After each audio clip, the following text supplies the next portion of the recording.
like to do is just have everybody just say who we are. So we're going to start with Mr. Ken. I'm Mr. Ken. Come on, this is a different Mr. Ken. Yeah, I'm Ken Jokes. Ken Kelly. Jay. Jokes. Jokes. Jokes with J. Mr. Dave. I'm Dave Hayes. Mr. Dave is teaching a program in Indiana. And, Good one, Mr. Ken. Tim. Nick Flagar. Nick. Dwight Scales. Dwight. Fergie Sturdivant. Raymond Parody. Dave Parody's Rich Stan.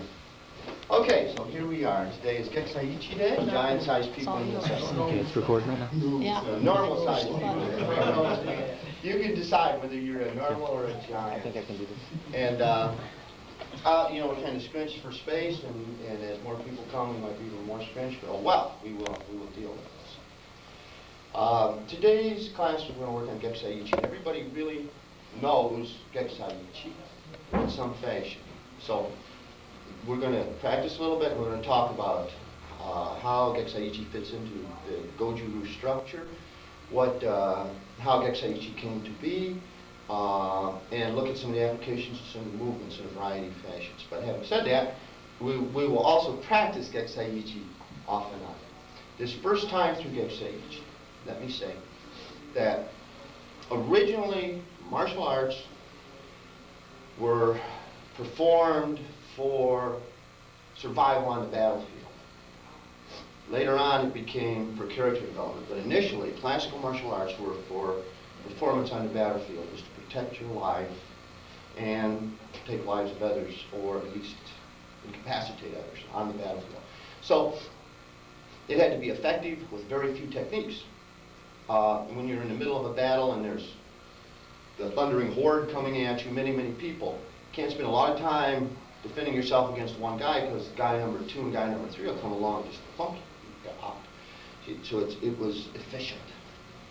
And it's back to the, I hate to say one punch kill, but it's the one technique effectiveness that was originally of value.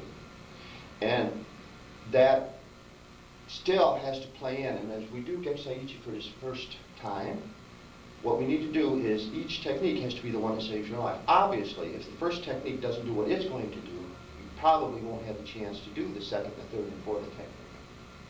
So, having said that, we're going to do Geksaiichi with our very best effort on each move. And the Geksaiichi format, these are very snappy, quick, powerful techniques. Their effectiveness comes from the speed. We've all heard, if not seen, the hurricane that drives a straw through the side of a barn. The straw is not a strong thing, you know, a piece of hay or straw. And the barn is a strong thing. But it's the tremendous speed that drives this through there. Geksaiichi operate on that concept. It is this very snappy, quick, powerful move is where it gets its effectiveness in the opening part, and then of course there are movements that are done slower, but the emphasis here is that the moves are not casual in any regard, very quick moves. So having said that, we're going to do one move at a time, Geksaiichi. Okay? Time, great. Yoi. Those are just one move at a time, Geksaiichi. Eat. Knee. Son. Eat. Knee. Son. Eat. Slow and together. Knee. Slow and together. Now, each one of these moves has to be a good move. It's not an average of 5 moves. It's one good move, then the next good move, then the next good move, and so on. But all 5 on one count. Go! Rook, yay! Seats. Slow together. Out. 5 good moves. Go! 2 good moves. Go! Steps up to pose. Okay, good. And relax. Now, Goju-Ryu is this body of knowledge. And we normally say there are 12 kata in Goju-Ryu. Then we have dojo kata, we have Master Tada's kata, you know, we have these stuff that the people learn in the beginning. But there are only 10 classical kata, which is from Saifa up. Those are the ones that were in the original body of Goju-Ryu. And then Geksai Ichi and Ni were added later on. Now, what we're trying to do in this class are 2 or 3 things this year. One is to help us to understand what this body of Goju-Ryu knowledge is, how the kata fit together. Why do we have Saifa? Why do we have Shin-Shin? Why do we have Kurumpa? Why were those kata, of all the possible kata, selected? Why is that part of the body of Goju-Ryu? How do they fit together and what each one teaches, the individual lesson that each kata teaches, and what skills it brings to the party. Okay, second thing. We're trying to then take this knowledge, this understanding of what the kata is, and add that to our ability to defend ourselves. To do that, we have to be able to interpret what the moves are in the kata. So, I'm going to try to show what the flavor of the kata is. So, some examples of applications, but not all of the applications. And I mentioned last class, possibly I could show 10 applications for each move in each kata. But if I did that in a class like this, an hour long, an hour and a half long class, and showed you 500 techniques, applications, you would walk out the door with 2 or 3. Those would be the ones that you walked in the door with, or the ones that were so obvious. Aha! Yes, I can see that. It becomes your own. If you spend a little bit of time on it and find the application, then it'll be real for you and it'll work for you guys. It's very important. So my goal is to kind of show you the flavor of the thing, and so that you can start finding your own application. There are no bad applications as long as they work. Any application that works in any situation is a good application. And this, okay, having said that, the Goju-Ryu that Miyagi taught, and Higashi prior to him was put together, basically started with Saifa. And that's next month when we talk about Saifa, I'll elaborate on this, but Saifa is basically getting out of the way of the attack, whatever it is. And to me, it makes a lot of sense to get out of the way of a sword or a pitchfork or a speeding bullet or whatever it is. You know, it makes sense to get out of the way rather than trying to meet force with force. Miyagi, Miyagi was a student at one time, just like we are all students. And then he became a teacher, just like many of us become teachers. He did not start off as a teacher. Miyagi was very skilled when he started teaching. He already knew a lot. He knew a lot to the point of mastering. He did not take beginners. Mike Tyson would not take a beginning fighter. He would tell to be able to go box, go learn how to box when you're really good, and come back and I'll help you do that. Miyagi took to craze. Well, when the system started being taught to people who were not already good fighters, there was a need for something, some body of knowledge to teach the people who were going from 0 to something. And this is my understanding. And Miyagi went and met with Itosu, the Shorin-ryu master, and devised Geksai Ichi and Geksai Ni. This is to take us from 0 to something so that we can get into the classical arena, which starts at Saifa. So Geksai is to teach those who aren't already skillful. And that's basically the way we present it. So we teach Geksai Ichi to the beginning students, and there comes somebody who needs letting that door. Teach Geksai Ichi to the beginning students, and that becomes their initial basis of, Mr. Ed, can you take this woman into where the class is, please? That we work from. Now, there's good and bad in this. The good thing is it teaches a lot of techniques that we didn't know when we walked in the door. And the bad, maybe bad's the wrong word. The bad is that we learn Geksai Ichi with yellow belt or blue belt, 8Q, 9Q, or 7Q skills. And for many of us, we keep that level of ability. as our ability grows and we get up to black belt or even some of the higher levels of black belt, we're still tend to do these kata with the skill levels that we had back then. Because it's in our mind in this way, and our body doesn't perform as well, muscle memory or for whatever reason. So Gekusai Ichi is exceptionally challenging kata for upper belts because we need to take the skills that we have at upper belt level and transfer them back to Gekusai Ichi. It's relearning Gekusai Ichi. Very, very challenging thing, just from the physical standpoint, Gekusai Ichi. Gekusai Ichi has very Shorin-ryu flavor, rather than the Shorin-ryu, which became Goju-ryu. And the first move in Gekusai Ichi is rising block, what we call rising block. Now let me ask you, what other kata have rising block in it? What other Goju-ryu kata have rising block? No classical Goju-ryu kata, okay, which is from Saifa up. So Gekusai Ichi brings rising block. I'm going to spend some time on rising block because first of all, because this is the only kata that appears in Gekusai Ichi. Second of all, because of what it's put in our mind about how karate works. See, one of the things that let's do Gekusai Ichi again, because I don't want us to stagnate. But now, this time, I want to point out that Gekusai Ichi is challenging for upper belts because we have our muscle memory, mind memory from back when we had white belt skill levels, and that needs to be overcome with our improved skill levels. Let me say this. We, from time to time, will get a black belt from another style who starts doing Goju for whatever reason. These people will learn Gekusai Ichi with black belt skills and do a real good Gekusai Ichi, almost right from the beginning. Better than some of our black belts that have been doing Gekusai Ichi for 3 or 4 years. Why? Because they learned Gekusai Ichi with black belt skills.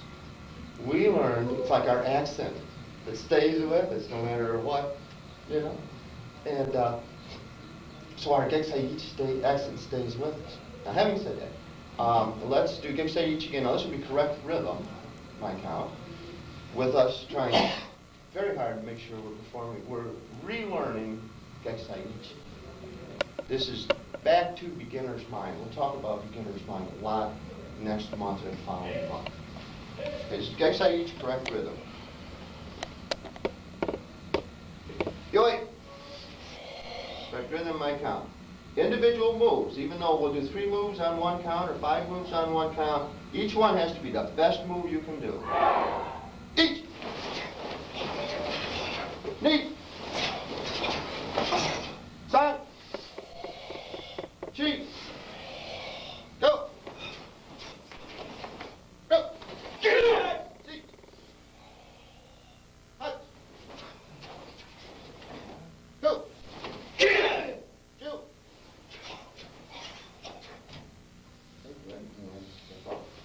We like step up automatically. That's part of the kata system. Okay, I'm going to spend an inordinate amount of time on rising block because this is where it first appears, and there is an intellectual aspect to this.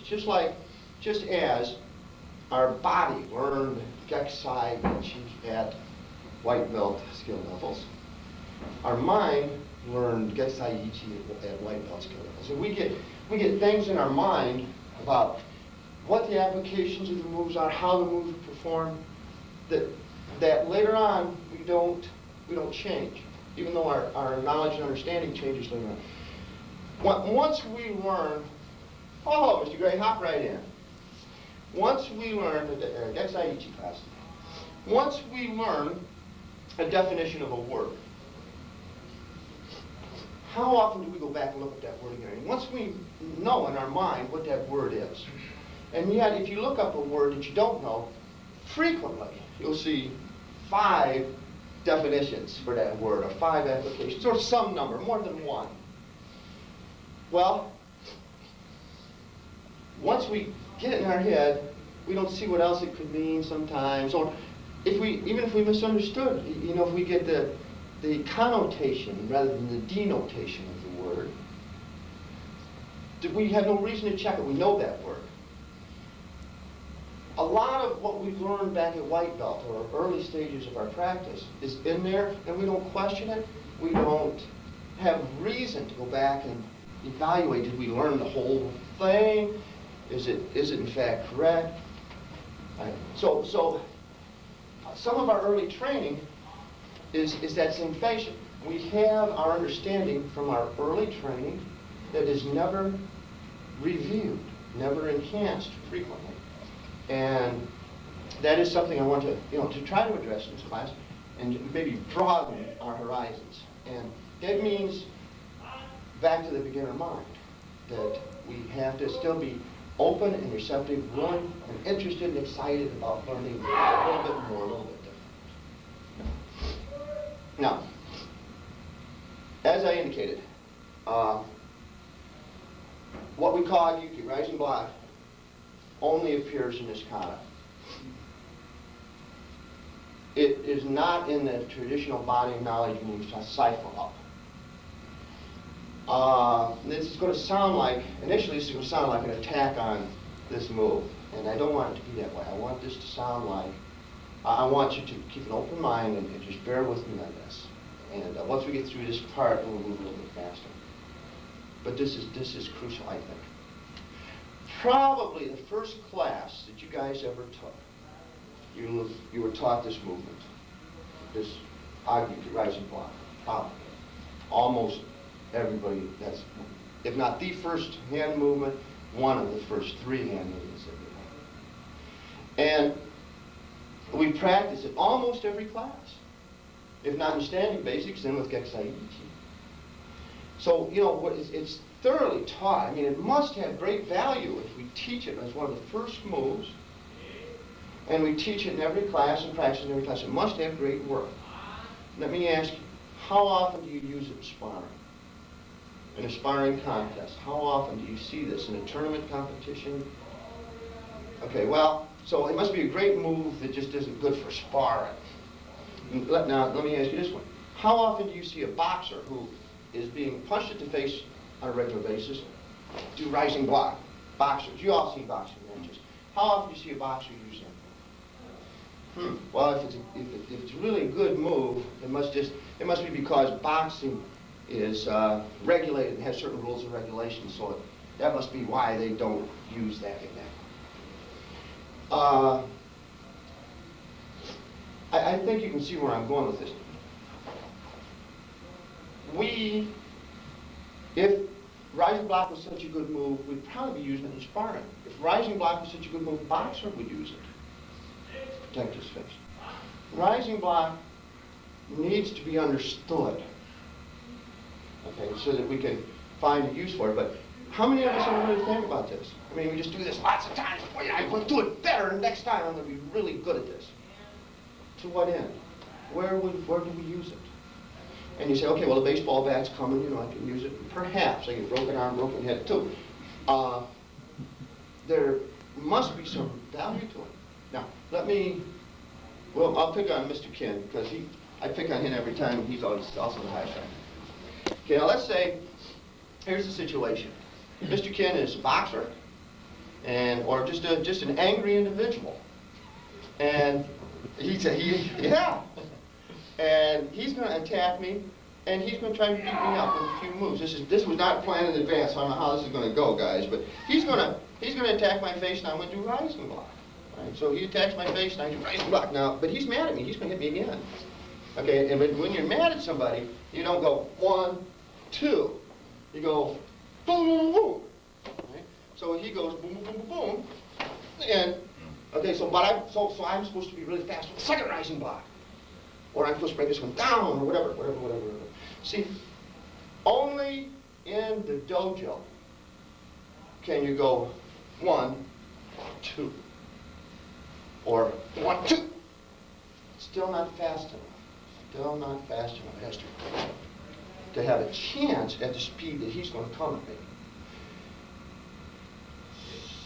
So, where is the application? Where's the practicality of this? If this is to teach character development, excellent practice. But from the classical standpoint, it did not exist in the classical kata. Why are we doing rising block? Okay, part 2. Now, he's just going to punch and I'm just going to block. He punches and I block. Now it's a tie. He has a punch. Ready? I have a punch ready. I haven't hurt him in any way. I didn't get hit. Oh well, he can hit me. He can hit me. I can hit him. Nothing has happened. It's a tie. So even at that point, first move in the kata, even at that point in the kata, what has happened? And best case, it's a tie. Now, let's stick with me. Let's look at one more thing. Here's first move. I block. Second move, I step in and punch. Now, let's think about this for a minute. I'm assuming I'm the defender. This is the angry attacker. He steps in and punches. He didn't hit me. Now, what's he going to do? I blocked his hand, so he is going to step back, right? Now, what would an angry attacker do? Keep coming forward. He would keep coming, but yet the kata says, I do this, which is block, and then he must have to step back so that I can step in to punch him. Let's think this through. An angry opponent, okay, now I'm going to be the angry opponent this time. I'm going to step and punch, and he's going to block. So we've got to block now. This is Getsaiichi. Oh, I give up. All right, now does that work? So that he can step in to punch me. Okay? Yeah, thanks, Mr. Cass. So you know, I'm really, I may be taking this a real long ways to say, well, what? Well, does this make sense? If we look at this as I blocked, and because I blocked, he stepped back, and I stepped in and punched, but I wasn't effective, because I have to step back and block his technique. See, that's not what classical battlefield strategy is. That doesn't even fit with, you know, what seems rational logic with us in a street fight. It doesn't. It doesn't to me. So that says to me, well, that must not be a good understanding of what's going on. Because if this really is a good technique that we need to learn, it has applications and some value that we practice as our first movement practice in every class. What the heck am I doing? And see, that's what each of us should be thinking. That's part of the understanding and the ability to apply the techniques. Okay, let's just so we don't stagnate, let's do Getsaiichi again. And I'm not asking you to do anything except your very best Getsaiichi. Keeping in mind that this is quick moves. Getsaiichi is a quick kata with snap, snap, just like this punch. Same with this, same with the kick. Not a casual kick. This is a real kick. Best we got. Correct rhythm, my count. I know you guys are stretched, so why don't everybody take a little buff it. Best you can, considering the limited area. Good. Feel like. Correct rhythm, my count. Hydrate. Heat. Knee. Side. Cheek. Go. Go. Deep. Hut. Go. And steps up automatically. That's part of it. Hey, Mr. Randy. Climb on in. Good to see you. We're scrunched up for space. We just got computers and come. Okay, this is Getsaiichi, and we're specifically talking a little about rising block, Hagiyuki, which only appears in Getsaiichi Ni. Does not appear in any of the classical Goju kata. All right, let's look at before we started karate practice and learned how to defend ourselves. When we were just out there and something came in our face, and if we put our hands up, we put our hands up this way. Okay, I mean that's a standard. An untrained individual will go. Ah! That's it. Hi, Mr. Ken. Squeeze in. Good luck. You know what we should have done? We should have kept the big space and made them come in here. And if you look at this, see that's rising block. Nobody goes this way. Hands in. You know, if something's coming at your face, you go this way, palms out, not palms in. You don't go this way. Natural. You go this way. And that mimics that movement. And so one thing, this is natural. This is something that people can do as a beginner because it's a natural movement. It fits with the way our body would respond naturally to something coming at our face. We are taught that, or I don't know if we're ever taught even. We get it in our mind that what is hitting is this part of the arm.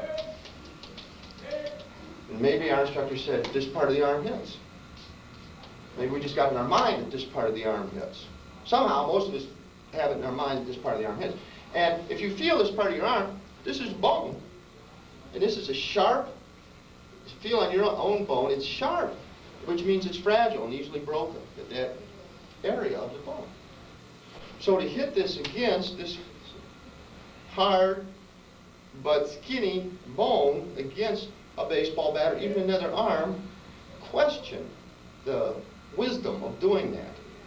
So there are those who suggest that rising blocks should be performed this way so that the muscles of the arm are out, or this way so that the muscles of the arm are out.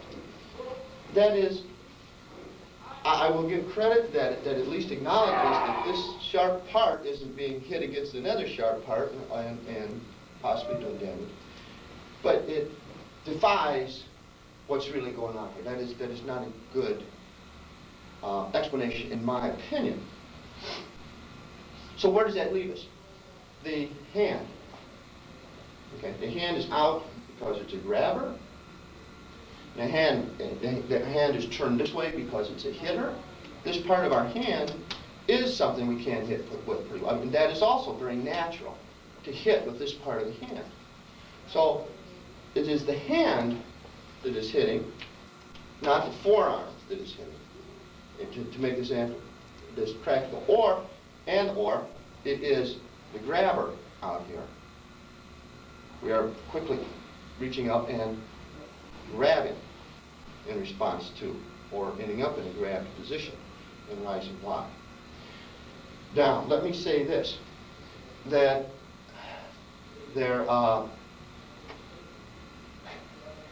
we tend to look at these movements that are called blocks as blocks. And that really puts it in our mind that they are blocks, and that is all that they are. And you know, my classic screwdriver example, and I don't want to spend too much time on this. What is a screwdriver? It turns screws, right? Everyone knows what a screwdriver is. But a screwdriver also opens a paint can. It also stirs coffee. You can use it for mumbly pit. You guys, some of the old timers will remember mumbly pit. It's probably a pretty formidable weapon. You can pry open a window with it. You can use the other end and wrap stuff. You know, it isn't just a screwdriver to us because it's called a screwdriver, a screw turner. And because this is a block, and because we learn it as a block, it somehow gets stuck in our mind that that's it. And how is it performed? It protects us. Well, again, that doesn't fit in with the battlefield philosophy. So, now having said that, you know, I'm stuck. Now, there I finally said, you know, as I'm talking, I'm thinking, this week I'm saying, now, having said that, whereas last week it was, you know, and I'm trying not to, today, but that transforms me into the having said that. So next month, it's going to be really interesting to see what defense I come up with. I would suggest that there are no blocks, and you've probably heard that from me before. And so that flies in the face of our early training. But if we take the position that there are no blocks, then nothing is blocked, then that opens up the door for lots and lots of applications. This is not to say that I can't use a punch as a block. So So if this man is punching at me with his right hand, my punch performs a block. You know, it takes out his hand. That'll work.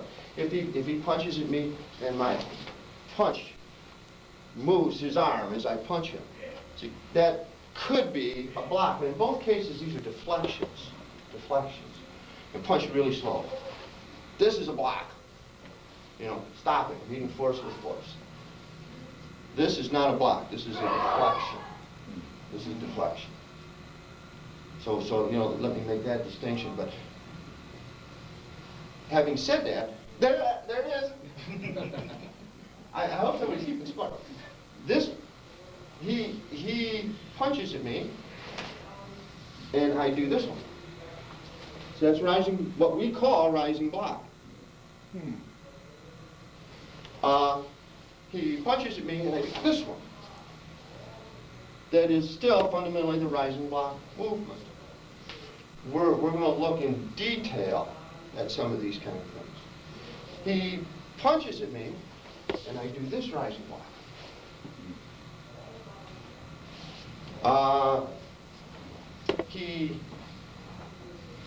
One of the things I want to do, again, one move is supposed to end this confrontation. He punches at me, and I this one with enough force to, and I'm going to be real careful because this is a bet. Attacking the elbow is a dangerous thing. But I want to attack here with my hand with enough force to disable that arm, or at least knock him away. Not with this arm, but with this hand in this fashion. And there are many, many, many, many more. Thank you, sir. That we can look at. But to be able to see anything else, you have to get past this one use for this technique. Okay, back to the earlier example. I'll have Mr. Jelps out here for a minute. Nikata says, I block here, all right, I do that move, and then I do this move. And maybe move is the way I like it. If this is an angry individual attacking me, as we did with Mr. Ken, so he attacks, and if he was really mad and wanted to hit me, he wouldn't stop here. He would throw many more punches before this one would get out. But in no case would he back up, if he's mad at me and he's the attacker, back up, so that I could have to step forwards to hit him. He would stay on me. So what this is suggesting is that the kata isn't this pattern that I'm doing. We often see a Geksaiichi practice where he steps and punches, step and punch. Now I step and punch, he steps back and blocks. Now he steps in and kicks, and I step back and block. See, that is not a fight, folks. Fight doesn't happen that way. Something else must be going on. Second, we tend to say, or it's frequently said, I'm standing here looking this way, and this man comes up and attacks my left ear. And at the last instant, I realize he's coming, I look at the block. While I admit that somebody could run up and attack you from the side, it's unlikely. Almost always, there's some sense of somebody coming, especially in a battlefield where you're aware and alert, and you probably don't start to fight this way, looking at him with your ear. They probably look and see him. So, it's most likely that the attack is in front in some fashion. So let's say that Mr. Ken, and we're all going to practice this with our partners in a little bit, is in fact in front of me. And he is coming with, and just for simplicity's sake, I'm going to use a right hand attack, because he's going to attack with his right hand, just because that's the way the kata starts, left hand, right hand. And I need to be able to move forwards into this. So unlike Saifa, where I am evading, I'm going to basically meet force with force here. So we're going to look at 2 or 3 of many applications of these first few moves to try to get in our mind what this is. We're going to practice these with our partners. Some of these won't work for you, may not make sense to you, doesn't matter. All I want to do is show that there are other opportunities for interpretation of what this kata is about, and then we'll expand on that as we go along. So the first one, we'll do one of the hardest ones first.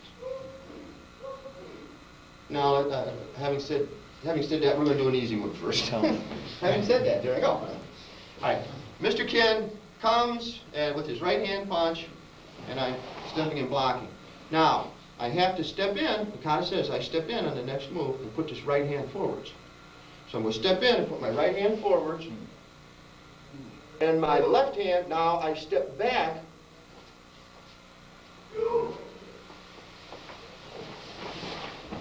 to here.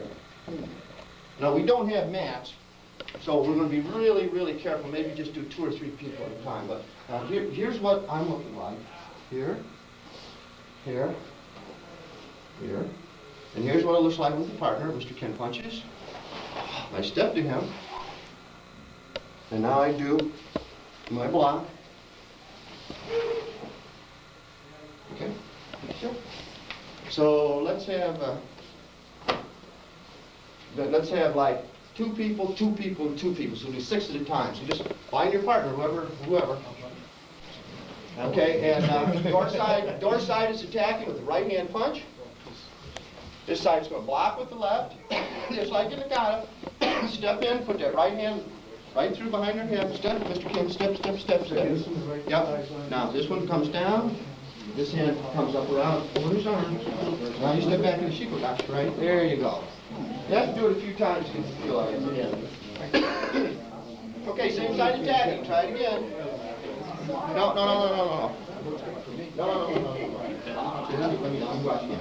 Punches. Block. Yeah, step in. Now step back. Push that up. Push step back in the shikodashi. Push that arm back. Try it again.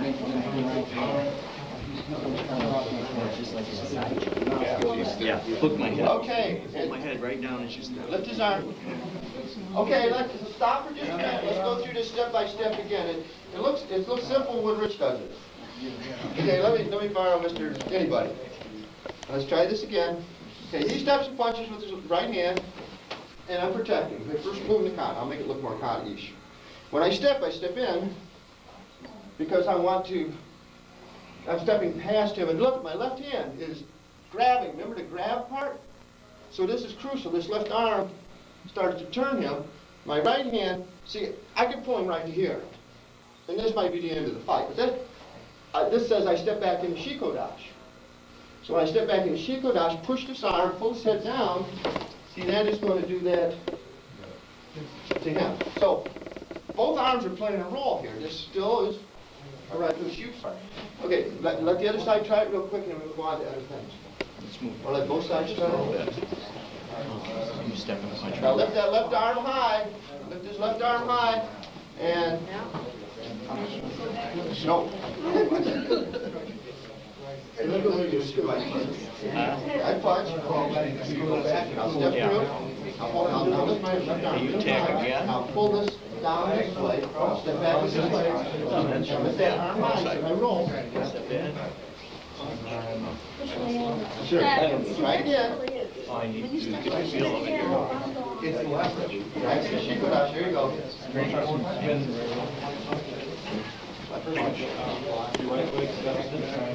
I won't take it. Okay, I'll punch you. Yeah, the point where you're starting to step back. I punch you block. Other arm. Yeah, you're right. Sorry, my fault. So you just start doing Punch over. Push that arm up. There you go. Okay, I'll punch again. Okay. Okay, now, let's, and again, I don't want to spend a whole long time on this. I lost our timer. 10 of 11. Woo! Because, just as with anything we do, to develop skill takes how many repetitions? 10,000 repetitions. So we've done 3 or 4 repetitions, and we haven't developed skill with this. Okay, do a few. And after 100 repetitions, you'll be pretty skillful at it. At 1,000, you'll be almost perfected. At 10,000, it'll be automatic. But it's awkward with this. But what I'm trying to get into us is that it may not be a block He steps back, I punch him, he kicks, and I respond to that kick. It may not be that. So could it be anything else? Sure, it could be lots of other things. So we're going to do another one. And I'll borrow Mr. Ken again because he just happens to be close in front. This one appears to be a. Let's do I'm changing. Let's do a really simple one. Okay, he punches. Right side forward this time. And look where my hand is. I have already grabbed. It's this move. Closed fist. I'm already here. All right. Now I step and punch. Where? Right to his elbow. Okay, and then I step back, and now that will dislocate his shoulder, depending on what he's trying to do. Or whatever. So this is really simple. I'm grabbing, punching, and right. So his punch comes, right hand. Oh, I'm sorry. I'm stepping back too soon. Right hand. I step in because I need to be in to keep his momentum going that way with my punch, punch, punch, however I want to do this, and then so if you, it's sort of similar to what we're doing. The difference on this one is it will dislocate the shoulder or elbow. So be really careful with your partner on this. So what I really want to emphasize is the first thing is the grab, not the hit or block. Door side attacks, right hand, we respond right hand. Step in, grab, step in and punch. Meaning push to the elbow, punch to the elbow. And then that Haraito Shuki, downward move. That left hand just continues right on around. Just step back with that arm, push. Okay, let me try this again. Okay, Mr. Jelks, punches the right hand. This time we go right side, grab, step and hit. See what the hit does to his balance. And then this is similar to what we were doing before. This becomes the Haraito Shuki part. And it will dislocate the elbow or shoulder. Yes, sir. Look at this. Yeah, just step back to that foot. So once you block. Step back behind. Grab. Now as you're pushing over, step to the right hand. And then put it down. Now you're getting more gravity on your right arm. It's opposite of what you're doing. Because a lot of times just, like if I got your arm, if I You know what I said? just try to play it, it's much harder. Punch. Don't just grab it. Okay. Now this. Yep. There, that one works too. And at the same time, push that back. You need to push it down. Yeah, kind of do that for time or two. Shoot. Push. Okay. Good. Did both sides have a chance? Whether you did or didn't, doesn't matter. Okay, one of the things, let me borrow Mr. Ken this time. One of the things is that the pulling hand. Well, this hand, we all, this is back here. Why? Why is this hand back here? Hikite hand. I mean, we always have this hand back here. Hikite hand. Hikite hand. Let me ask you, when you're sparring, do you start this way? With that hand back here, ready to do something? Okay.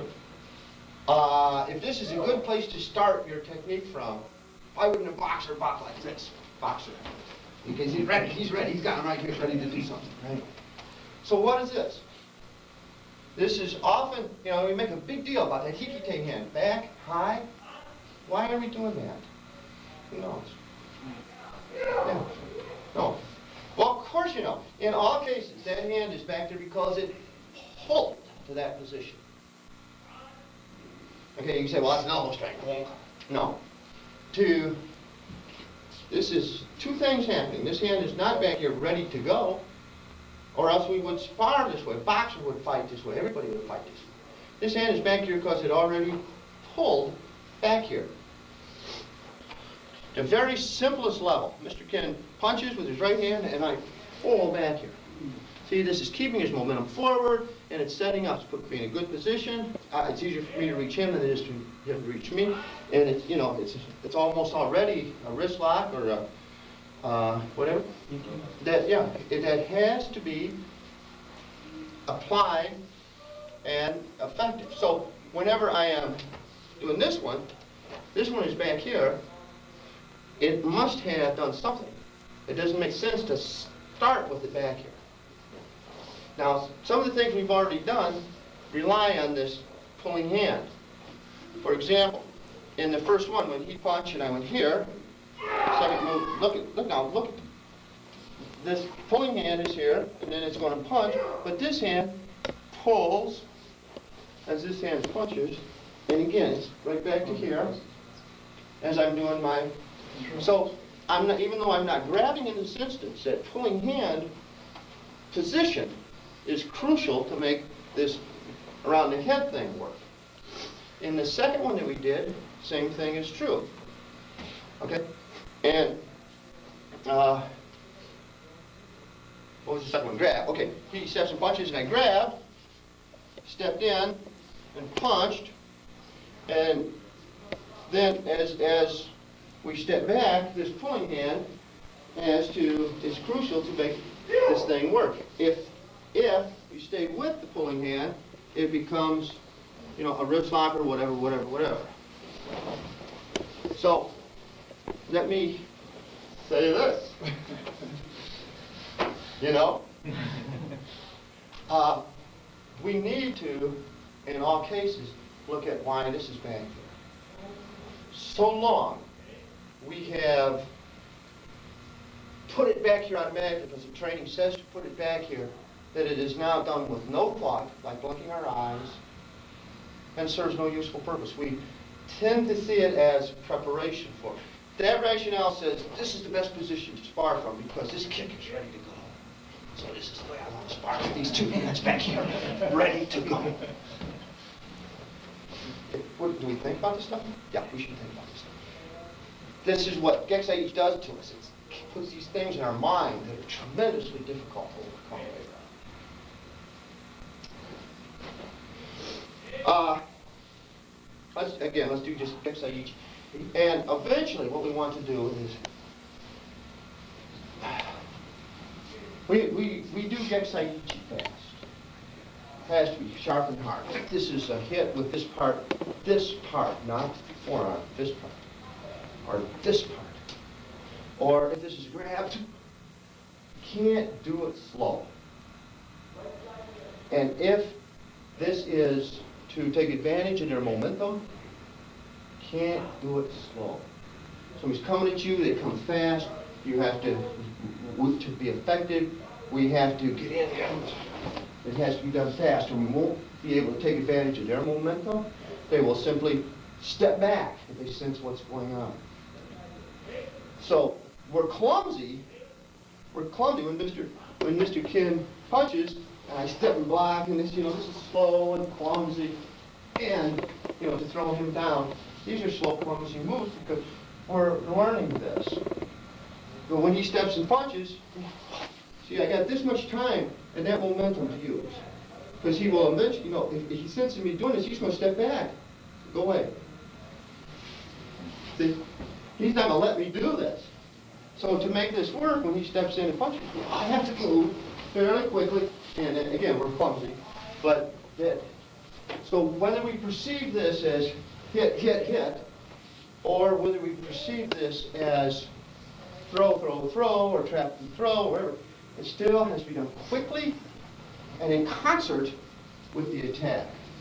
All right. Correct rhythm, back out. Do it. High strike. Each. Knee. San. Shake. Go. Yeah. Go. Six. Hot. Yeah. Go. Good, and relax. So what we're looking for are quick, sharp, fluid moves. We try to do basics Oh, Mr. Mike. We hop in if you want to. We try to do basics in this the way we were trained at white belt, lower belt, the roll breathe belt. So we tend to go this way.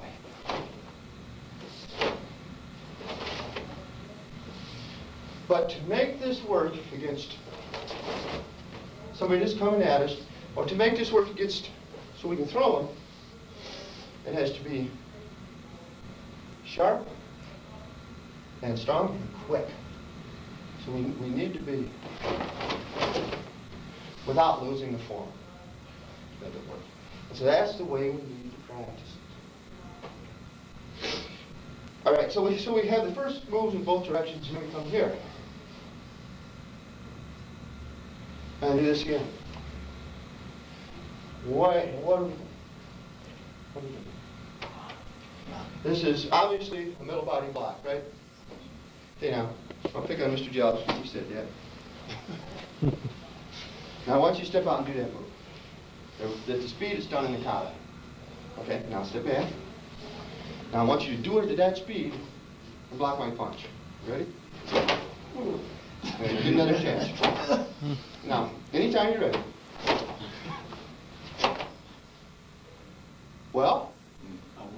That don't work, does it? Okay. Well, we're doing it slow because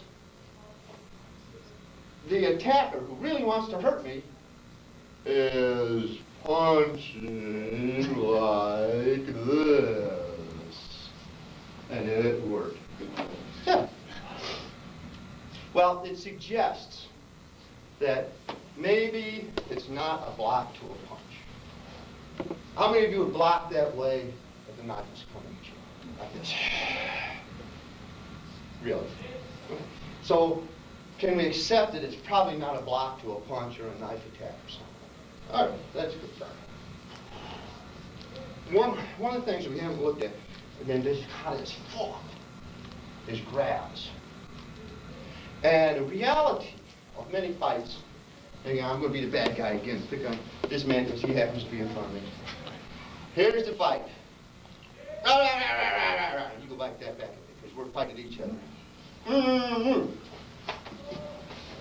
Okay, here's the fight, okay? Here's the grab. And that is not an uncommon situation. Or to just run up and grab somebody to get their money or something like that. Information, whatever you want. On the other hand, you can run up and hit him over the head with a brick. That works too, I'm told. I can't speak to personal experience. But the grab thing is a reality, possibility. So he grabs with his right hand, because we're at that stage in the fight. And I do this. This is not a fast move. This is a powerful move. All right, so this is almost too simple. He grabs with his right hand. You can grab the way you would normally grab. You wouldn't grab upside down. This move, and do this move. And see, now, it just provides the opportunity for to grab. This is, try this with your partner. I suspect you can all already do this. And you probably have better ones. It's just a middle body block. Okay, too simple. Even if they hold tight, you can feel them off. But see how fast that moves? Wrong hand. Wrong hand, Mr. Kent. Or Go. here. Left hand. You gotta reach over the top with your left hand. So if you I grab see. me, see, I'm gonna stick my thumb in there. Yeah. And Okay, good. then probably that's use the second hand. Okay, stop. Now, he grabs me with his left arm, and I'm going to, again, this kind of movement. Okay? And it depends on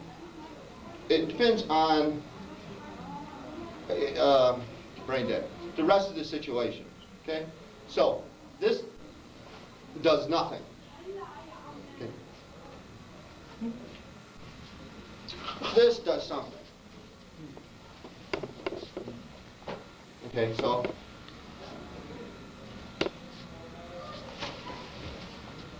it's still it's not done particularly fast, but it's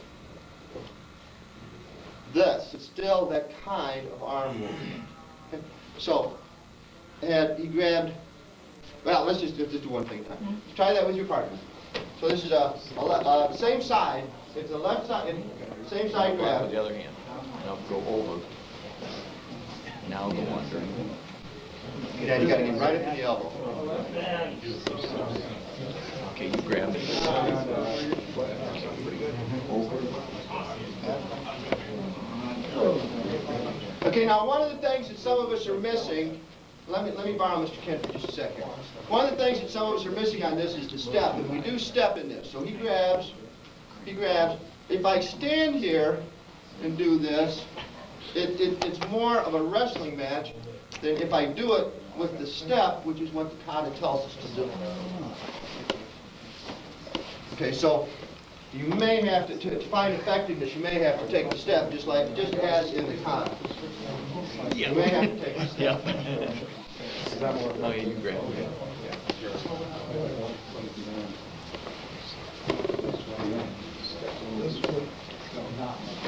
Okay, good. Now, many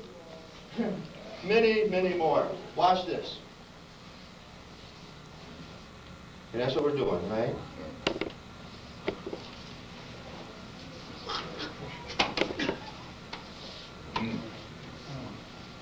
And how do I do it? I do it with a step, of course. So, this is pulling hand, this is Yokuki's hand, and I step. Another simple one. Just try that with your partner really quick. Okay, you want to get me first? Now, if he doesn't have clothes on, that makes it much harder. You have to tear flesh. You got to put it here. Now grab here and pull. What you got to grab? Way up in there, just like. Oh, you asked him to do it. And let me step. Okay, try that. Yeah, that's it. So you want to just, Okay, now. torque it, yeah. Now I'm going to watch up here for just a minute. I'm going to make kind of a subtle distinction. Some of us are doing this, which we're going to talk about a lot in Seiyunchin Kata. Okay, some of us are doing that movement here. Okay? And that's okay, but that's not this one that we're doing. The one we're doing now, I'm getting high and low, and what makes this work is the hikite hand. The hikite hand is pulling back to here, and this hand is just rolling into his chin, just like the block does. So I'm not going elbow. I'm going just like the block does here, rolling up in while pulling with this one. So let's try to stick with this one for now, Okay. and we'll do that other one another day. But to make it work, you got to reach high up in the collar, basically just the way the kata is shown. Pull hard. Pull hard with the hikite hand. That's crucial on this. Pull hard with the hikite hand. There I go. Okay, Get up. stop. Now, this can be, we're going to stop for a minute. Again, these are all things you can practice later on. What I'm trying to get in here, you don't even have to remember these when you leave. But if you remember the concept that it doesn't have to be this to a punch or a knife, which wouldn't work, that this kind of movement does something other than it's effective or they wouldn't show it, then that is the goal. That's what we want to walk out of here with. And it can be something. Some of these are almost. It can be as good or as silly as you want it to be. But the point is, it comes across and does this kind of movement that probably isn't a block. I think we can all acknowledge that. Okay, we're running time constraints, so I'm going to go on to other things. There are, these two have 25 other applications where this is going to work. Good for them. See, that's the mindset that we want to have. This is not a block to a punch, a knife, or a kick. It's not. If nothing else, this is hip throw. So he punches with his left hand, other left hand. This is hip throw. You know, pulling the arm across and together. Lots and lots of things that it is. What it isn't is a block. Next one. We're doing a slow, here we are. So now I go this way. This suggests that I've done this move, and let's skip this part for just a minute and go to the next part. Now, for me to kick him effectively, let's say we're at this distance. So I'm not going to kick you hard. Just show the distance, okay? So maybe a little bit less. Kick. Let's assume that my kick is good. So, he runs back up here and throws his chin on my elbow. Come, throw your chin on my elbow. Yeah, see, that's how this works. Okay, so now you say, no, that's not what happened. When you kicked him, he doubled over. Okay? So here he comes. So just, we'll go slow. So I kick him, and of course he doubles over. So you're going to stay right there and get kicked. Slow. Kick him, he bends forwards. And I hit him here, then his head goes back. Hit him here, hit him here, punch him. Okay. That, what? That kind of makes sense, doesn't it? Kind of makes sense if that sequence of events takes place. Let me ask you, in sparring, like, how many times did you have success with something like that? So now the next thing says, well, what's happened was I kicked him, but he blocked my kick. Okay, that kind of makes sense, doesn't it?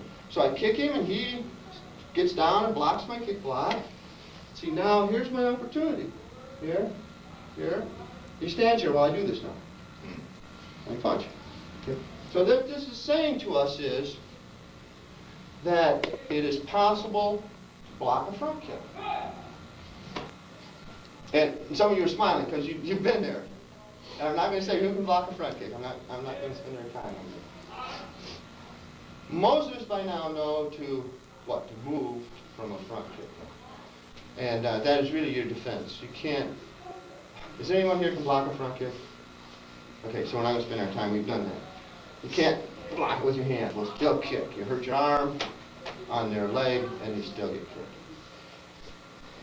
So this must be then an individual who doesn't know that you can't block a front kick, and who will take the front kick and then double over. Make more sense perhaps if this was a quick brain kick. See, that does double them over. And so if we look at it in that context, groin kick, elbow straight back fist, and these quick moves, then that makes sense. And I support that application because, as you saw, the man doubled over in response to my groin kick. If there's an application or a series that works, then that makes all the sense in the world. This, what I just described, plays into what we want to believe, what we want to feel. Because we practice karate at this distance by hitting, hit me, and blocking and stuff. And we practice at this distance. This works for us because we're being nice to each other. You know? What would be harder for us is if we're doing this, is if I'm kicking him in the leg, because he's not prepared for that. But that's the real world. See, that's a shock, isn't it? Yes. And that was not a hard kick. But see, that's the real world thing. That would be more realistic and would fit more with what we're talking about. But this, we want to believe in this. Now, there's a real merit to doing this. Because if, say, these three guys I'm on the battlefield and these three guys are attacking me, I really want to be able to stop him. Bam, die. I'll attack, and then you got die quick. And die. And die. See, I can't. I don't have the time. Want to hang up? Well, I don't have the time to go. Now these two guys are going to attack at the same time this man does. I don't have the time to go here, attacking guys. Here. See, I'm dead while I'm doing these 5 moves on this guy. So, well, this carries back to, yeah, this makes sense if and only if it's effective in one or two moves, and those other moves are for the rest of the world. And the battlefield situation, you don't have. In a boxing match, in a ring where it's controlled one-on-one, sure, you can thump that guy lots of times. The referee isn't going to jump on your back while you're pounding it. So if we look at it in that context, then it makes a lot of sense.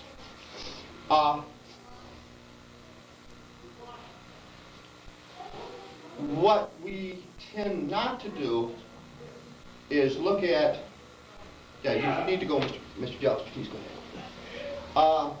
What we tend to look at is, where's the target for a front kick? Almost everybody goes right here. See, we are so thoroughly trained, we don't even think about it anymore. And you say, well, face high could be a good target. But kick into the face is like punching to the foot. And some styles teach kick to the face. And kick to the face is great if you're at punching distance. Because when I'm at punching distance, he's not expecting a kick to the face. And if I have the flexibility to get it up there, it's a very effective technique. But what was originally being...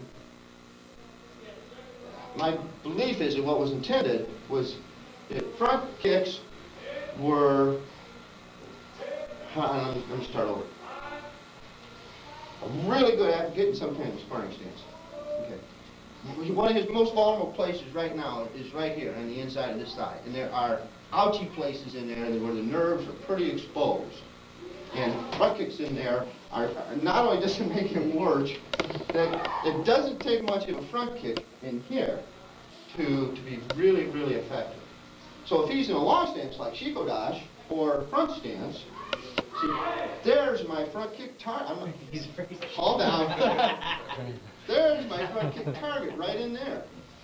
And that's why the kicks are, low. And it puts me in perfect position for all these things. Okay? But in our mind, it's way out there somewhere. The target is way out there somewhere. Okay, watch. No, keep stay here. Watch this one. Look, you see where I'm positioning wise and all this kind of stuff.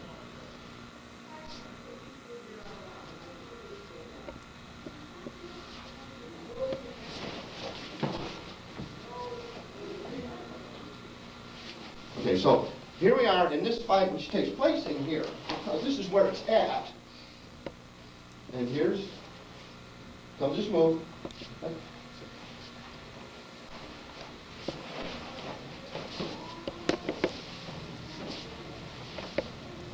And there's 25 good variations of this. But where does it take place?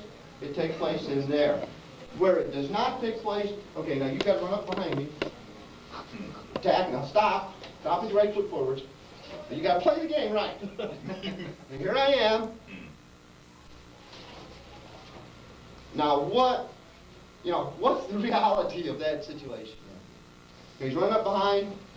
He's there long enough that I get him this way, and I do, this move, right? Okay, stay here. More likely, what's happening is here's the fight going on, and this comes this way, and in that way. So having said that, this is a little hard. Maybe I can prearrange this. And this is a little bit harder to do. Find your partner to try it. If it doesn't work, I'll help you prearrange it. This is fairly in close. You're either punching or grappling.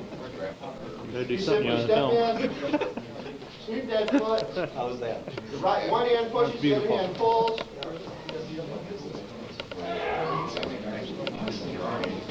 Right.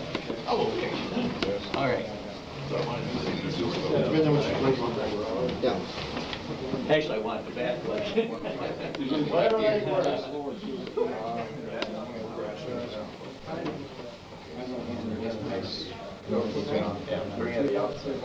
One hand pulls, the other hand pushes, punches. Sorry. One way that would help in that.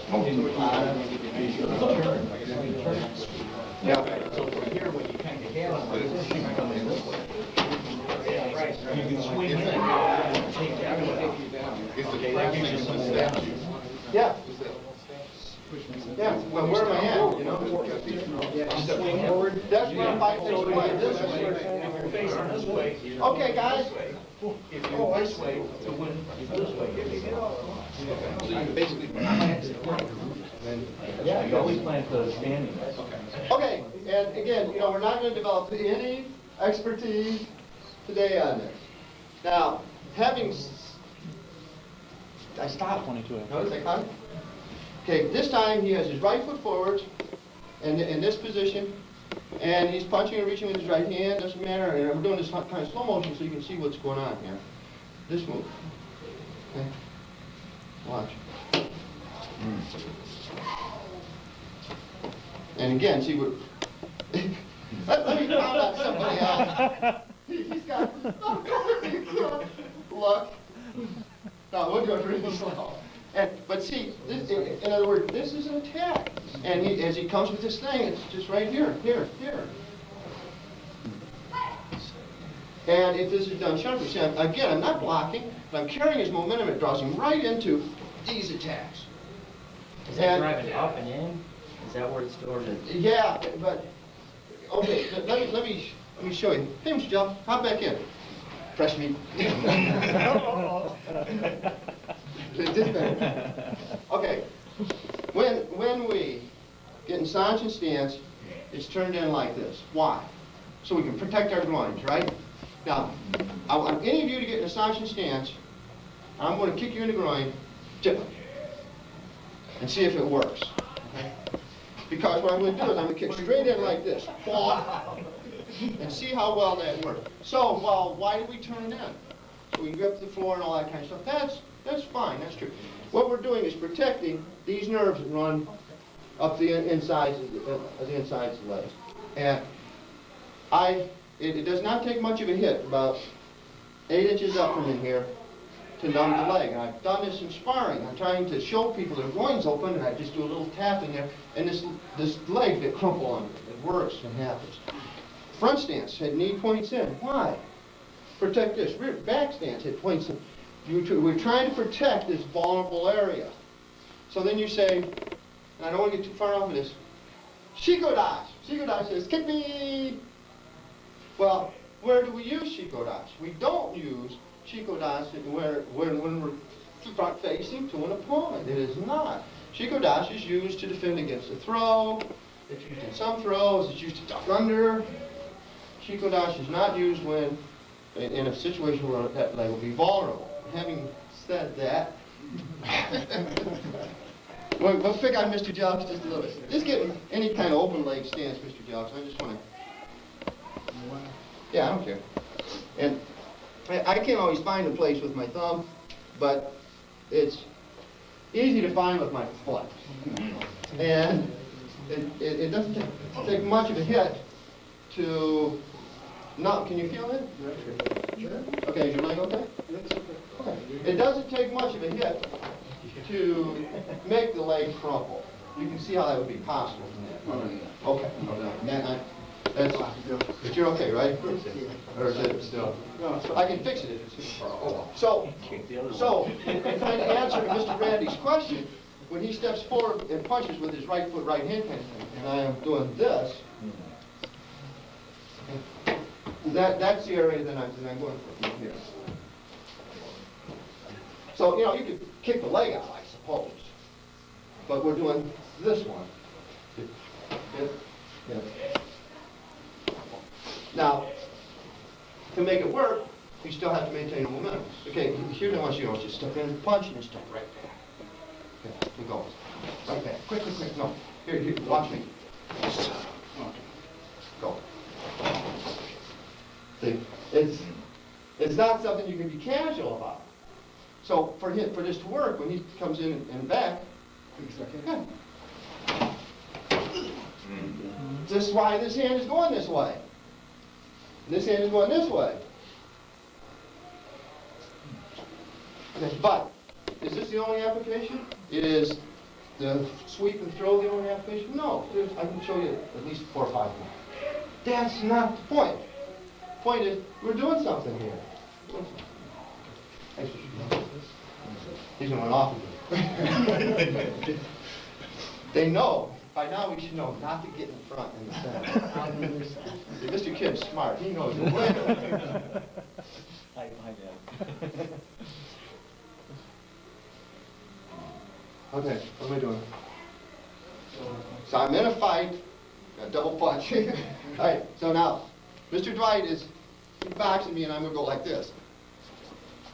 See the wisdom of that move, right guys? So, I mean really, is that something you use in sparring? Is that something you use in a fight?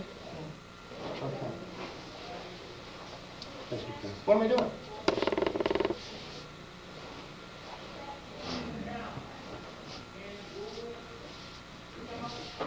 Sure. These guys are showing you 2 or 3 applications. Okay, just show them again. Show the group what you're doing. Just do it in the air like you were just doing it.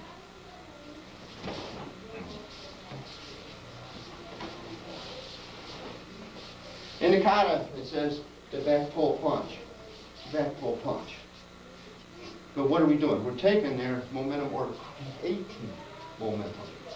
One of the problems we have with doing a foot sweep here is we have no momentum to work with. How do we get momentum? How do we get momentum? So, if I have no momentum to work with, if this guy is just standing here, okay, look, here's the hands, right? Remember, hands are grabbers as well as punchers. If I have no momentum to work with, I have to create my momentum. He doesn't want me to do any of this. So I push him, and normally he'll either go back or he'll push against me. Those are really the only 2 options, and it doesn't matter which one he does. If he goes away, I'll pull him, and if he pushes against me, I'll pull him. But in either case, I'm going here, here. But, well, that's still different than in kata, because in kata we're going here, here. So in the kata, I step back and pull, and push. Step back and pull, push. Hands are mixed up. So one of 2 things are happening, and those are the 2 things I just said. I'm either creating momentum or I'm using his momentum. But this is pull, twist, and thing. It makes sense, and it probably is this kind of a move, even though it doesn't show that in the kata. But we're going to look at one simple one that keeps us front facing. So I always get my hands mixed up on this. So I might end up with my hand the wrong way. It doesn't matter. Okay, we're doing whatever we're doing. I'm going to grab him here, push, pull him back to me, turning in, just as in the kata. Okay, well, torn strings. This is a harder one to do. I need to, well, I've already torn the string, so it doesn't matter. Here, push. So I'm going to just go really slow and cooperate this time. In, turn, and push. Okay? Now, so what has that done for me? All right? This is effectively the end of the fight, guys. Okay. So, I'm not sure we even want to try this one, but you can see what's happening here is this in and out thing. So we're fighting along, and he's coming at me, I pull him in, turn the hands, and push, which gets me to this position. As one, and we really need to be careful with this, because this thing on the neck, one of the things, people get in this guillotine thing, where you have their pressure on the front of their head. But if the head is turned, which is what happened when I was just doing it on the chin, this is neck breaking time, not choking out time.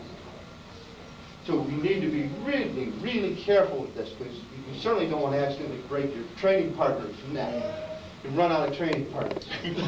But it's this, look, right here and out, as one possible application for that move. We just saw 2 or 3 more over here.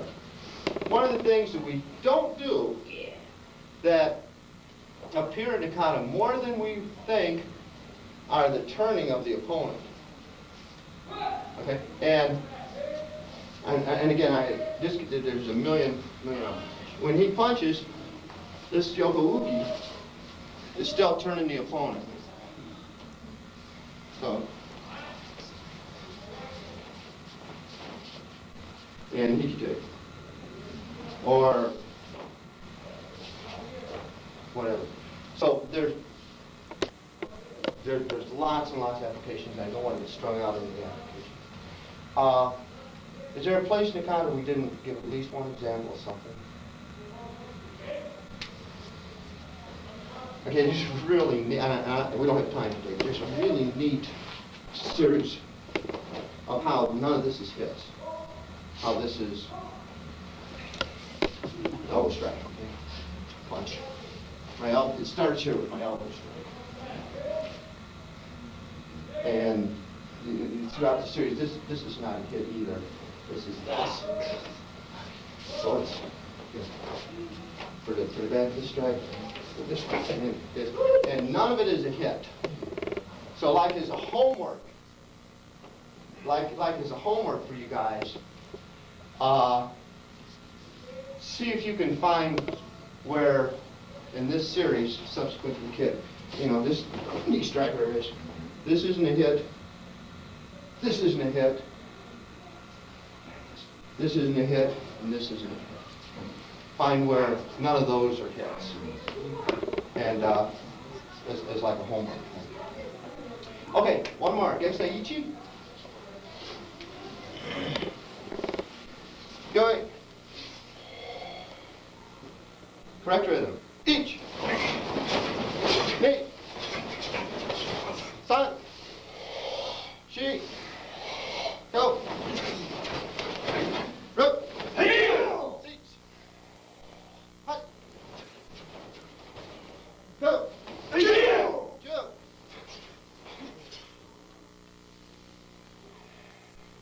All right, great. Okay, questions? Okay, quick recap. Gesaiichi ni. Oh, we didn't do ni.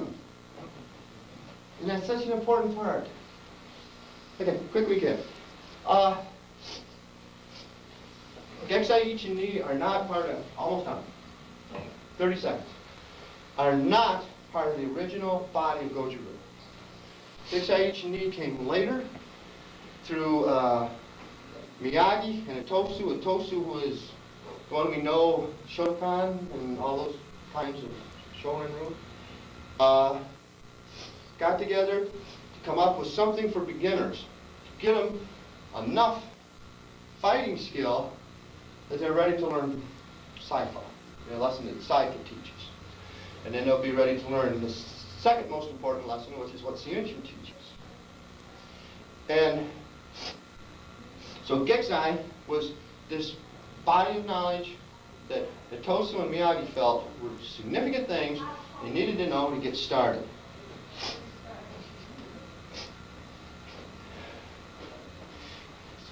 The founder, I only need two. I'll give you Mr. Ken Okay, Mr. Ken is and a volunteering. volunteer. No, not that Ken. The other Ken. Volunteers. Okay. Okay.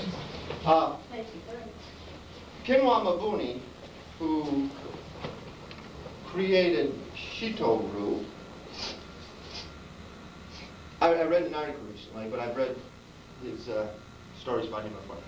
Kinwa Mabuni created Shito-ryu from his studies under Itosu and Miyagi. And in the article and in the other things I've read, he would teach, so he studied Shorin-ryu and Shorei-ryu. He would teach Shorin-ryu, which most of us know as Shotokan, to the beginners, and teach Goju-ryu only to the advanced students. What this says is Mabuni recognizes that the body of Goju-ryu knowledge, starting with Saifa, is for advanced students. It wasn't, and as I said earlier on, Miyagi didn't take beginners. He took people who were already tremendously skilled fighters. Just like, who Who's that boxer, they said? The one that bites ears. Mike Tyson. Mike Tyson wouldn't take a beginning boxer. He would take somebody who was already very skilled and he was going to teach boxers. So when they started teaching to the unskilled, they had to come up with something. And because the world of fighting wasn't just Goju, and because Goju was fairly advanced, he Miyagi went to a Tosu. And they put together this Geksai Ichi Geksai Ni. But it is not in any regard the block, hit, block thing that we believed it was when we were beginners. We have to somehow work through that to find the tremendous value that Geksai Ichi and Geksai Ni have for us. And once we do that, we have to practice those techniques enough to where they develop some effectiveness. So you say, well, that's a lot of work.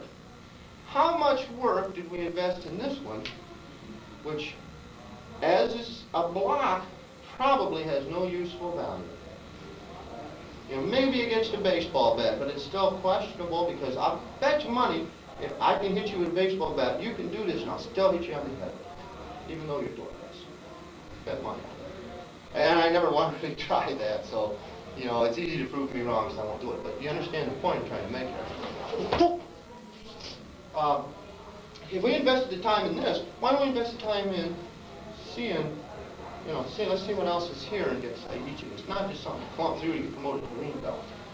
Tremendous amount of good information. It's the basic stuff that you have to know to be able to appreciate sci-fi.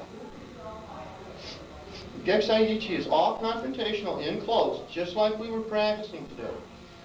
And again, an angry attacker will not punch and then when it blocks, move away. An angry attacker is flying on you with fangs and claws and clubs and knees and weapons, and is not going to stop because you hit him once, unless that's a tremendously effective hit. When you're angry, you know, if you've ever been in a fight and you're really, really involved in the fight, you don't even feel the hits. You feel them the next day or afterwards. And you don't feel them. You get stabbed and not feel it. You'll think it's a hit, and not even pay attention to it. So it's not the fact that you can put your hand on your body. It has to be a truly effective technique. And all this harks back to what I said originally. This was planned for battlefield effectiveness.